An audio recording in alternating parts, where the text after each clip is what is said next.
ಕರನಂತೆ ಶೋಭಿಪ ಬಾಲ ಕುಂತಳದ ಮಹಾರಾಜನಾಗ್ತಾನೆ.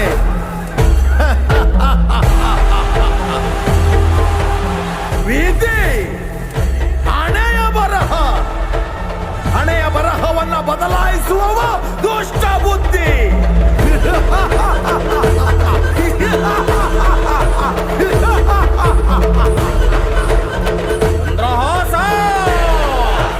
ನಾನಾಡಿದ ರಾಜಕೀಯ ಚದುರಂಗದಾಟದಲ್ಲಿ ನನಗೆ ವಿರುದ್ಧವಾಗಿ ಉರುಳಿದ ಕೊನೆಯ ದಾಳ.